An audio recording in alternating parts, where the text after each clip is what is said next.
Assalamualaikum warahmatullahi wabarakatuh. Selamat berjumpa lagi di channel Jas Merah. Dalam kesempatan kali ini, saya akan menjelaskan tentang biografi Khatib Al-Baghdadi. Bahwa nama lengkap Khatib Al-Baghdadi adalah Ahmad bin Ali bin Sabit bin Ahmad bin Mahdi.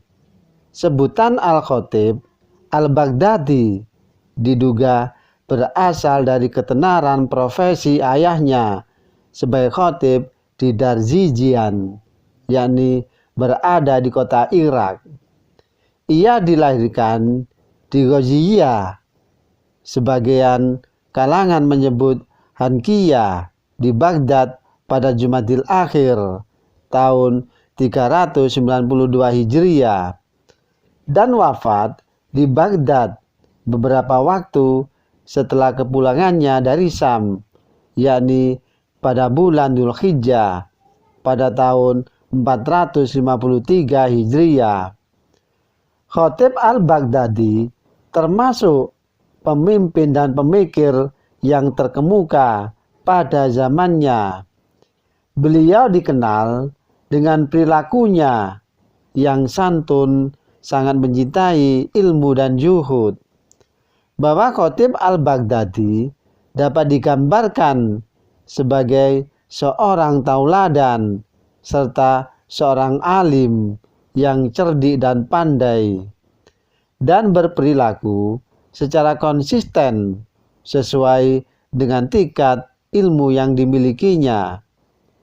Kapasitas keilmuannya dapat tergambar dari banyaknya orang yang mengambil riwayat Al-Khatib Al-Baghdadi dari berbagai kalangan, baik dari guru, rekan-rekannya, maupun murid-muridnya.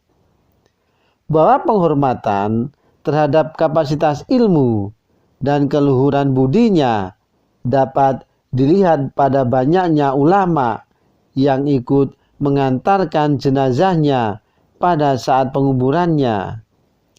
Bahwa Khatib Al-Baghdadi hidup pada abad ke-5 Hijriah di masa kemunduran dinasti Abbasiyah yang berpusat di Baghdad. Kemunduran dinasti Abbasiyah ini sebenarnya telah mulai terlihat sejak abad ke-4 Hijriah atau tahun 334 Hijriah. Dan ketika itu, dinasti Buaihi yang menganut paham Syiah ekstrim merebut kekuasaan dari Khalifah Al-Mustakfi. Pada waktu itu, pertentangan klasik antara penganut Syiah dan Sunni lebih sering terjadi. Sejak itu pula, kedudukan khalifah menjadi hanya sebatas formalitas. Banyak amir dan sultan di daerah yang memulai memisahkan diri, sehingga pengakuannya terhadap khalifah hanyalah sekedar sebagai payung bagi legitimasi kekuasaannya. Mereka menjalankan sendiri pemerintahan dan roda ekonominya tanpa harus tergantung dan tunduk pada aturan-aturan yang dibuat khalifah.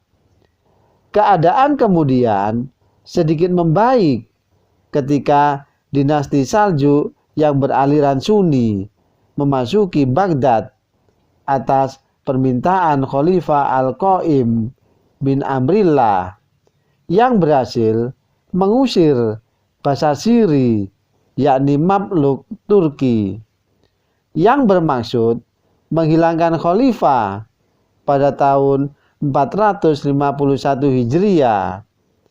Dan kemunduran menjadi semakin nyata ketika terjadi perpecahan antara dinasti Saljuk sendiri. Dan secara umum, kondisi di masa pemerintahan dinasti Abbasiyah pada abad ke-5 Hijriah dapat digambarkan sebagai berikut. Yang pertama, situasi politik yang sangat lemah dan terus berlangsung demikian hingga saat kehancurannya di tangan pasukan Tartar. Dan yang kedua, kemampuan ekonomi yang sangat menurun, padahal itu merupakan modal bagi pengembangan peradaban Islam. Dan yang keempat, kesatuan masyarakat yang rentan karena dilanda kemiskinan, serta meluasnya perilaku amoral dan menurunnya akhlak.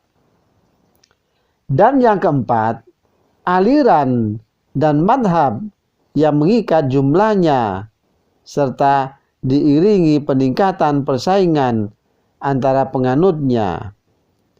Kondisi-kondisi tersebut di atas menggambarkan secara jelas bahwa kurun waktu masa Khatib al-Baghdadi hidup berada dalam situasi politik dan kenegaraan diliputi perseteruan antar golongan serta pertentangan antar madhab.